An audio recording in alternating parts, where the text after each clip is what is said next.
అంగీకరించకపోయినా కూడా నేను వచ్చే ఉంటానని చెప్పని ఇక్కడ చెప్పడం జరిగింది. దానికి కూడా చూసాం మనం. అనేక వాయిదాలు వేశాడు, అనేక పండగల పేర్లు చెప్పారు, ముఖ్యమంత్రి చెప్పారు, ఇన్ఛార్జీలు చెప్పారు, మంత్రులు చెప్పారు, ఎమ్మెల్యేలు చెప్పారు, ప్రతి ఒక్కరు కూడా డేట్లు చెప్పారు. ఇదిగో వచ్చేస్తున్నాడు, అదిగో వచ్చేస్తున్నాడు అని చెప్పారు.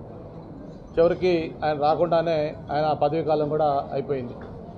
అయితే దీంట్లో ప్రధానంగా మనం వీటన్నిటికంటే ముఖ్యంగా ఆయన విశాఖపట్నంలో వచ్చి ఉండటం కోసం అని చెప్పని ఏదైతే ఇప్పుడు మనం కూర్చున్న ఈ ఋషికొండ, ఒకప్పుడు సప్త ఋషులు ఈ కొండపై నడయాడారని, ఇక్కడ తపస్సు చేసుకునేవాళ్ళని, దీనికి ఒక హిస్టారికల్ ఇంపార్టెన్స్ ఉన్న కొండ.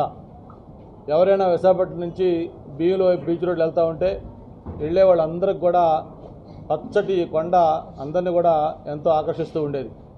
అటువంటి ఒక పచ్చటి ఋషికొండని టూరిజం దీని కింద అక్కడ రిసార్ట్స్ కట్టి ఉంచితే బ్రహ్మాండమైన లాభాల్లో నడుస్తున్న ఆ టూరిజం రిసార్ట్ను కూడా మరి పూర్తిగా డిస్మాంటిల్ చేసి ఇక్కడ అత్యంత రహస్యంగా గోప్యంగా ఈ విలాసవంతమైన రాజమహల్ని నిర్మాణం చేయడం జరిగింది.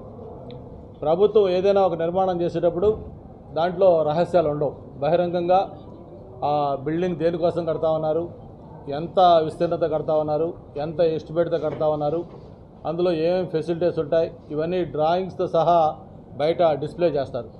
కానీ దానికి భిన్నంగా దీన్ని అత్యంత గోప్యంగా, నాకు తెలిసి బహుశా ఈ దేశంలో ఏ భవనం కూడా ఇంత వివాదాస్పదం కానీ ఇంత సెన్సేషన్ కానీ క్రియేట్ చేసి ఉండదు. ఎందుకంటే ఆది నుంచి కూడా ఈ బిల్డింగు స్టార్ట్ చేసిన దగ్గర నుంచి కూడా అన్ని వివాదాలే.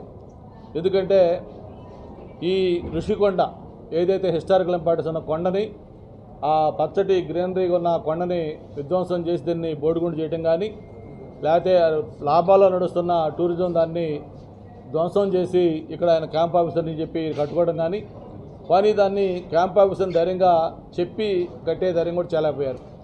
ముందు టూరిజం అన్నారు, లేకపోతే దీనికి రకరకాల పేర్లు చెప్పారు. దీన్ని 5 స్టార్ హోటల్ అన్నారు, కొంతకాలం లేదు ముఖ్యమంత్రి క్యాంప్ ఆఫీస్ అన్నారు. చివరికి వెబ్సైట్లో పెట్టి మళ్ళీ దాన్ని కూడా ఒట్టిదే, ఇది కరెక్ట్ కాదు, ఇది చివరికి టూరిజం అని చెప్పి కూడా చెప్పడం జరిగింది. దాని ఎస్టిమేట్లు కూడా చాలా గోప్యంగా ఉంచారు. ఫేజ్ 1 అన్నారు, ఫేజ్ 2 అన్నారు, ల్యాండ్స్కేపింగ్ ఎంత పెట్టారు, డిస్మాంట్లింగ్ ఎంత చేశారు, ఇవన్నీ కూడా ప్రతిదీ వివాదాస్పదమైంది.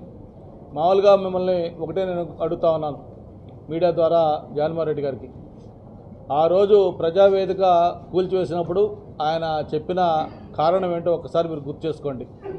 ఆ ప్రజావేదికకి అనుమతులు లేవు, అనుమతులు కూడా చట్ట విరుద్ధంగా ఇచ్చారు.